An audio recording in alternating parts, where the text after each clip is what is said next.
Hello everyone, and in this video we're going to talk about Teclis, because Teclis did get a rework. Naturally, all the stuff that's come to the High Elves has come to him, but he also has access to the secrets of the White Tower. So this is a Balthasar Gelt style mechanic which basically gives you cataclysm spells, rituals, all the works, right? So this is actually a lot stronger than a lot of people anticipate, because by turn 2 you can get a certain amount of lords and heroes at level 18, or, if planned out correctly, at around rank 5 or 6, maybe even sooner, you'll be able to get a bunch of other lores at rank 18, making your archmages terrifying very early onto your campaign, which is wild. So the gameplay loop is going to be the same. You can leave if you want to, but in most cases you'll want to stay down here.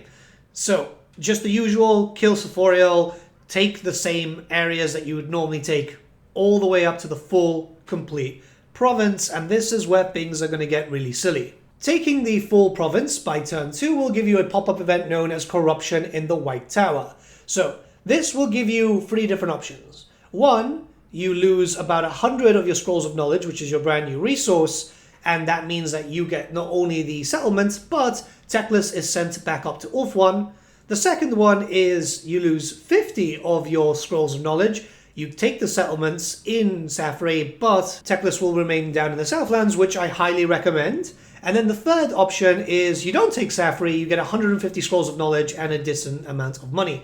So, why is this so good? Well, first up, you've got a lot of campaign issues, which is awesome. But for the benefit of your campaign, you should either pick option 2 or option 3. Never option 1.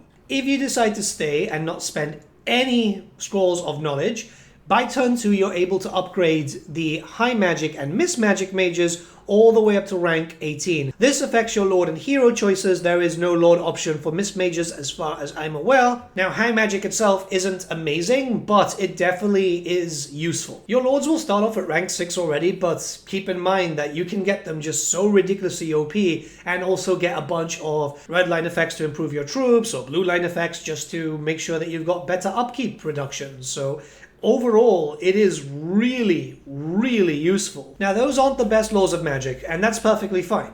You want maybe metal, fire, death. You've got so many options, but starting off like that is really good, considering that those resources aren't that hard to come by. As long as you're getting into combat, you're basically just getting this naturally. Lore Master's Guidance is also the best way to go, because while you will get Safri, and we'll talk about Safri in just 1 second, you don't want Teclis to leave.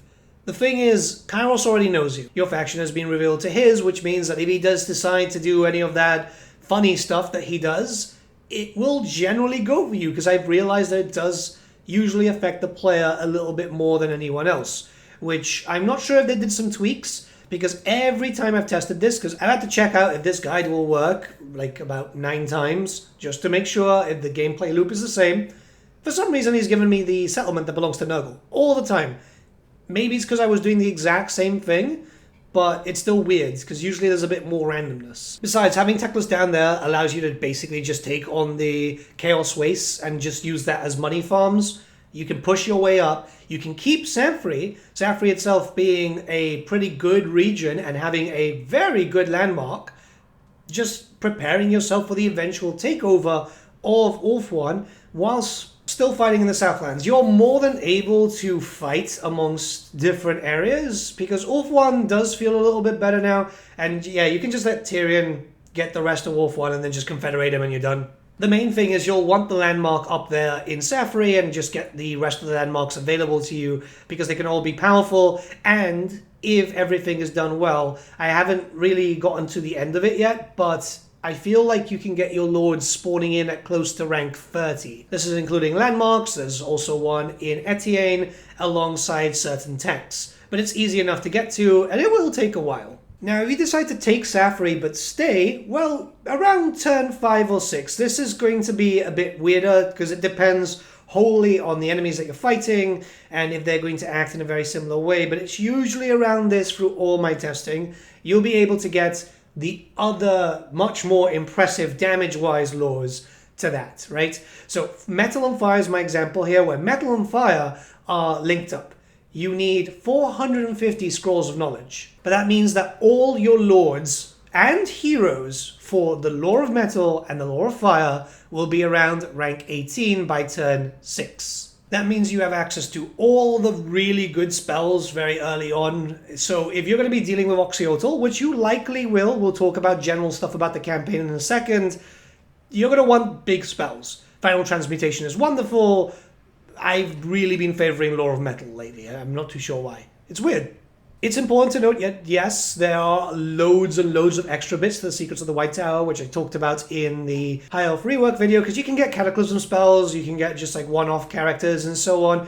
All of those are really, really good, but I would highly, and I mean very highly recommend saving the scrolls up and just going up to rank 18 as fast as possible. It's going to make your characters so much stronger, and it's going to make it so much easier to deal with the constant cluster of just fuckery that happens in this campaign.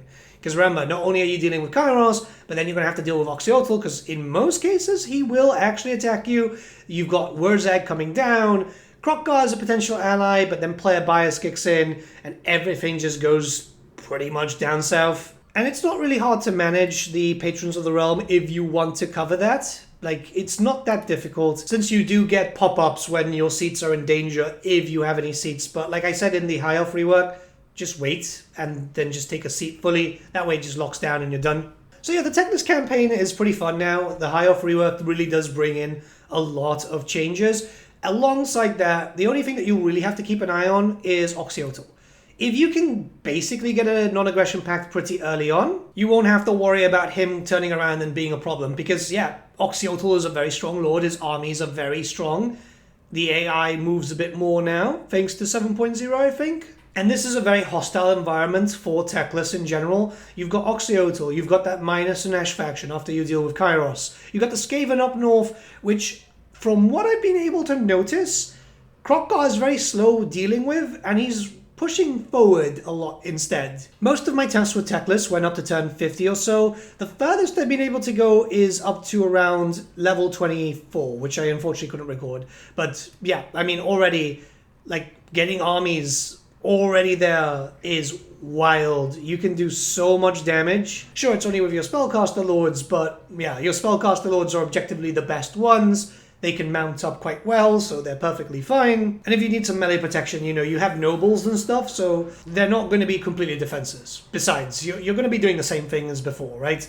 Sisters of Avalon stacks, maybe 2 or 3 different spellcasters, and just completely decimating everything in front of you. Yeah, I think that Teclis is going to be more than fine. But let me know what you guys think in the comments below. Let's start a bit of discussion. I will be live on twitch.tv/thegreatbookofgrudges. Pop by, say hi, and yeah, let's talk. As you can imagine, loads of videos to come out until the release. So have a good one, guys. I'll see you all again very, very soon. Bye.